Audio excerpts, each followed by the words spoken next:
What if everything you believed about aging was wrong and the real secret to a long life had nothing to do with your DNA? Shi Heng reveals the 7 silent signals that quietly predict your future and how you can master them before it's too late. Most people believe their future is sealed by their genes, that the blueprint laid down at birth in strands of DNA holds the final word on how long they'll live. It's a comforting thought for some, a curse for others. It runs in the family, they say, as if disease and decline were passed down like heirlooms, inevitable and unquestionable. But what if that belief, repeated over generations, is the very thing shortening our lives? Modern science has begun to unravel the myth. While genetics certainly play a role, they are not the authors of your final chapters, they are only the introduction. After the age of 70, the influence of your DNA becomes smaller than most people think. What takes its place? Daily habits, emotional resilience, mind-body harmony, the quiet, consistent choices that sculpt your biology from the inside out. Your life expectancy, it turns out, is less about your inheritance and more about your interaction with movement, with breath, with purpose. Shi Heng teaches that true strength is not about force, it's about awareness. In his philosophy, the body is not separate from the mind, and the mind is not separate from the breath. Everything is connected. Every thought creates a ripple in your physiology. Every belief becomes a posture. Every moment of unconscious living, whether it's stress, tension, or apathy, ages you faster than time ever could. Longevity, then, isn't measured in years. It's measured in presence. That presence begins with reclaiming ownership of your life, especially when the world tells you it's time to slow down. When society writes off aging as decline, it becomes easy to internalize that script. People stop striving. They shrink themselves into smaller routines, smaller expectations. But the body hears that resignation and it responds. Muscles weaken, reaction time fades. Sleep becomes shallow, the immune system goes quiet, not because of age, but because of belief. The truth is, most people don't die of old age, they die of disuse. The nervous system atrophies when it's no longer challenged. The brain loses clarity when curiosity fades. The heart struggles not from damage, but from lack of rhythm. And rhythm, like vitality, must be practiced. It must be earned through discipline, not the kind that punishes, but the kind that awakens. Shi Heng reminds us, we are not here just to breathe, we are here to breathe consciously, to walk with intention, to eat with gratitude, to speak with clarity. These are not spiritual abstractions, they are biological imperatives. They regulate hormones, they protect against inflammation, they extend telomeres, fortify immunity, and restore the nervous system. Your body listens to how you live, not just what's written in your genome. So if you're over 70 and wondering what's next, know this: your DNA is not your destiny. The future is still moldable. You can change how you age by changing how you show up mentally, physically, emotionally. There is power in your rituals, there is youth in your posture, and there is longevity in your awareness. Your body is not looking for perfection, it is looking for participation. And every single day you engage with it fully, you tilt the odds of life in your favor. Most people wait for the body to break before they begin to listen. They wait for a diagnosis, for pain, for something loud and undeniable. But by then, the body is no longer asking, it's demanding. The warning signs were there long before, but they were quiet. Subtle shifts in rhythm, mood, movement, signals that seemed small, ignorable, and yet, these are the true indicators of health. Not the scream, but the whisper. Not the illness, but the imbalance before it. Shi Heng teaches that the body never lies. It communicates constantly, though not in words. It speaks through sensation, posture, breath, and energy. Western science is only now beginning to catch up to what Eastern tradition has known for centuries. Longevity isn't predicted by blood work alone. It's revealed in the way you move through the world. And after age 70, these subtle signs become even more important because the body becomes more honest. Walking speed is the first. Most people don't notice it when it changes. A slight hesitation before crossing the street, a shorter stride, a little more time needed to rise from a chair. But that pace, how fast or slow you walk, is a mirror of your entire internal system. Not because walking itself is exercise, but because it reflects your cardiovascular health, neurological precision, muscular strength, and mental presence. A slower pace isn't just aging, it's often a quiet plea from your body. Pay attention then. Comes grip strength. It might seem irrelevant, just the pressure of your hands, but research shows it's one of the most accurate predictors of longevity. More than blood pressure, more than cholesterol, because grip strength doesn't just test the muscle, it tests the entire chain: the brain, the spinal cord, the nerves, the tendons. When your grip fades, it often means the signal between brain and body is weakening. You're not just losing force, you're losing connection. Your resting heart rate is another signal. It's not dramatic, like chest pain or shortness of breath, but it tells you everything. A calm, steady rhythm at rest means your body is efficient. It knows how to recover. It's not living in a state of panic. But when that number creeps upwards, 78, 90, it's a sign that your heart is working harder than it should, even when you're still. It means the engine is revving too high in park. and something inside you is out of sync, then there's purpose, less measurable, but just as real. Purpose shows up in how you rise in the morning, whether your eyes open with intention or resignation, whether you look forward to the day or simply endure it. Purpose fuels the nervous system. Without it, everything slows: the hormones, the immune response, even the will to move. When someone loses their sense of meaning, their body often follows, quietly folding in on itself. Recovery speed is next. How quickly you bounce back after a fall, an illness, a disappointment. This is not just resilience, it's a test of adaptability. People who recover fast aren't lucky. Their systems are still responsive. Their cells know how to repair.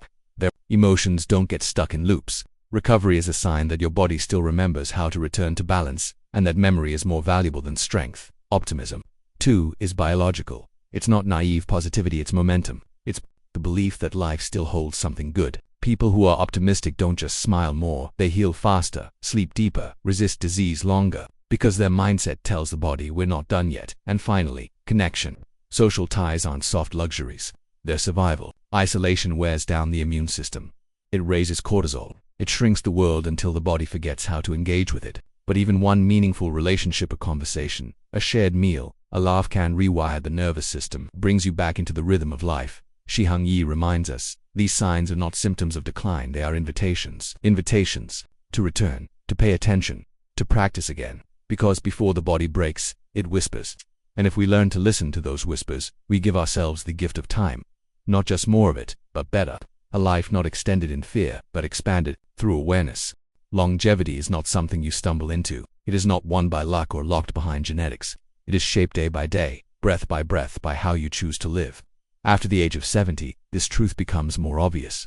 The flashy prescriptions and complicated treatments fade into the background. What matters most is not what happens in the hospital, but what happens in the hours between. How you rise, how you move, how you breathe, how you focus. This is where your real health lives, in the small, quiet rituals that seem insignificant, yet shape everything. Shi Heng teaches that the foundation of long life is not found in external medicine, but internal mastery. The body follows the mind, he says. The mind follows the breath. This isn't poetic fluff, it's biological law. Your breath controls your nervous system. Your nervous system controls your heart, your hormones, your healing.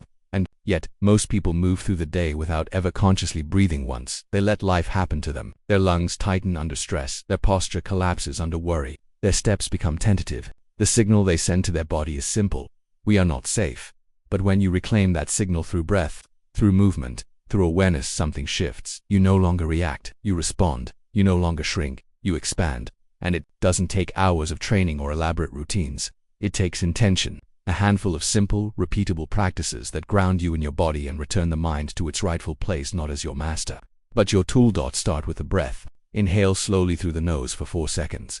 Exhale gently through the mouth for 6. Do this 5 times.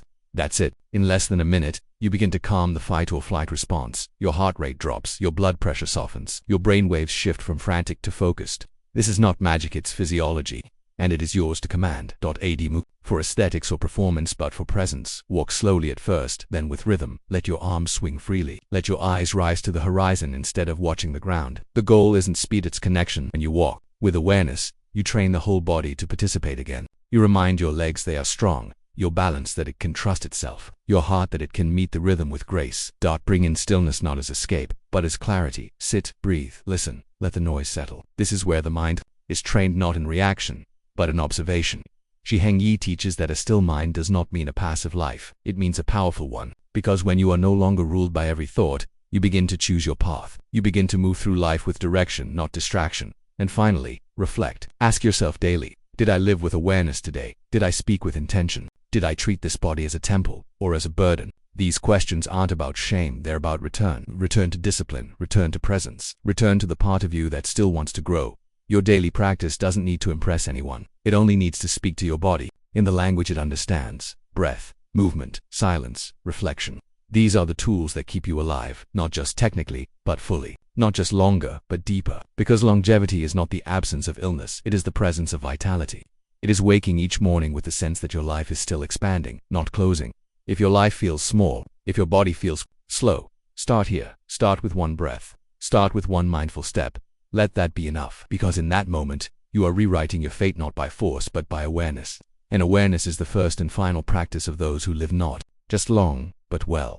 Aging is not the beginning of the end. It is the continuation of becoming if we allow it to be. But somewhere along the way, most people are taught to believe the opposite, that after a certain age, growth stops, that the body becomes a burden, the mind becomes slower, and the world becomes smaller. But this is not a law of nature. This is a script, and it's one you do not have to follow. Shi Heng reminds us that aging is not decline, it is refinement. Like a blade that is sharpened, like a tree that stands stronger with each season, aging offers us the opportunity to go deeper, not just older. The body may change, yes, the pace may shift, but within that change is wisdom, precision, and clarity. Not less power but more focused power. Not less life but more intentional life. The difference lies in how we show up. Many people survive their later years. They breathe, eat, sleep, but they are not present. Their days are filled with routine but empty of meaning. They check boxes, they stay safe, but somewhere inside, the light begins to dim. And it's not because the body gave out, it's because the spirit stepped back. Survival is the absence of danger. Presence is the fullness of living. And that distinction between being alive and being truly here is what defines the second half of life. Presence is not some lofty spiritual ideal, it is biology. When you are present, you're nervous, the system is engaged, your senses are alert, your hormones regulate, your memory sharpens, your body believes it is still in the game. But when you drift into disconnection, everything slows, your focus, your immunity, your recovery. Presence keeps you in motion. Disconnection invites decay. This is why so-called soft traits like optimism, curiosity, and human connection are not optional at this stage of life. They are lifelines. Optimism isn't delusion, it's momentum. It tells the brain to keep looking forward, to anticipate joy, to prepare for growth. People who believe their best moments are still ahead activate regions of the brain linked to healing and motivation. Their chemistry literally changes. Their biology listens to belief. Curiosity works the same way. It keeps the mind flexible. It turns aging from stagnation into exploration. Every question you ask, every new thing you try, every unfamiliar path you walk sends a message to your body. We are still learning. We are still growing. That message is powerful. It strengthens the neural pathways that keep memory sharp, reaction time fast, and emotional resilience intact. And connection, perhaps the most vital of all, reminds the body that it is still part of the world. Loneliness, studies show, is more damaging than smoking.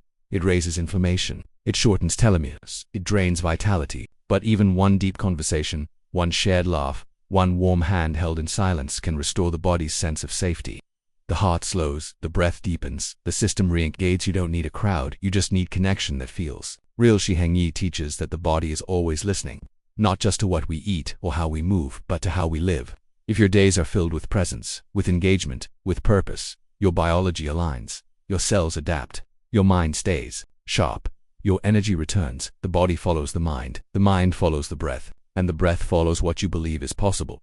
So the question becomes, are you still present in your life, or have you stepped away quietly without noticing? Because presence is not age-dependent. It is a choice, one you make every morning, when you rise, every moment you pay attention, every time you say, I'm still here. And in the end, it's not the number of your years that determines your longevity. It's your alignment, your willingness to stay open, to stay connected, to stay awake. As Shi Heng says, the one who is present outlives the one who is absent, no matter what the calendar says. So stay here, stay aware, stay alive.